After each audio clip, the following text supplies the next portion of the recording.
We're just days away from the Victorian election and our reporters are on the ground following the two leaders. We begin with Patrick Murrell, who's following the Victorian Liberal leader Matthew Guy. He's unveiled plans for his first 100 days back in office, or in office, if he becomes Premier.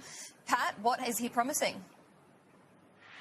Well, Matthew Guy certainly has his work cut out for him in his first 100 days, if this list is anything to go by. There's a long list of promises covering a broad range of policy areas. In his first week, Matthew Guy has promised he will direct the Health Department to shut down the safe injecting room in Richmond and cut off its funding. Now, this trial was launched by the current Andrews Labor government this year, and doctors at the facility say it's been saving lives. This was something that Daniel Andrews said he wouldn't put in place, and he did. He said it wouldn't have methamphetamines, and it has. He said it wouldn't be next to a school, and it is. And I don't think it's appropriate to be next to a school. I wouldn't want an ice injecting room next to my son's primary school, and therefore I won't tolerate it next to anyone else's children's primary school, and that's why we'll be closing it down. We think the trial is saving lives, and we're going to continue with that. I'm not here to talk about my opponent. That trial is saving lives. Now, after that, in his first month, Matthew Guy would work to introduce an investigation, an independent inquiry into Labor's Red Shirts Rorts scandal to work alongside the current police investigation. After that, a broad range of community safety legislation would be introduced in the first few weeks of Parliament sitting, including bail reform and mandatory minimum sentences. In the same time frame, he'd moved to scrap the state-based renewable energy target and open a tender for a new 500-megawatt power station.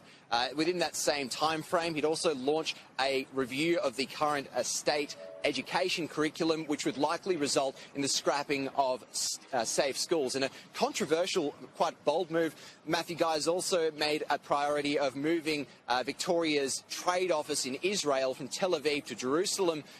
Quite bold because, of course, the controversy surrounding the Commonwealth moving its embassy from Tel Aviv to Jerusalem and some of the commentary that's been made around that. Now, Mr Guy says all of these promises have been fully funded, that they won't result in any new taxes, but we haven't yet seen the costings. They're due to be released tomorrow. Stacey?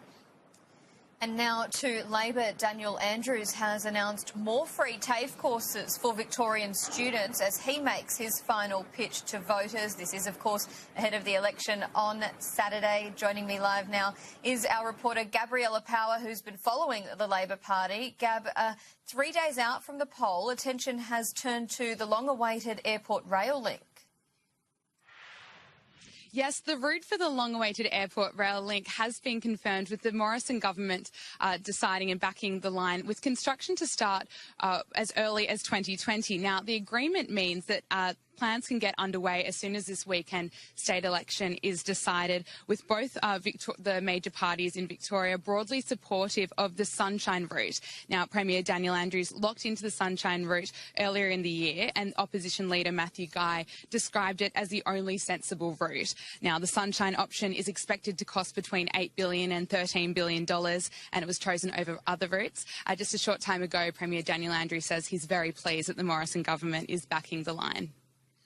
Very pleased that the Morrison government are supporting the airport rail link. That is part of our suburban rail loop. They'll be under construction in 2022. I don't rule out perhaps being able to start both those projects a little bit earlier. If we can, we will. The federal government has fronted up $5 billion. The route has been agreed to by everyone. Now it's time for us to build it, and whomever wins this election, the project's going to continue. Now, the election winner will review the full business case, which is expected to start next year.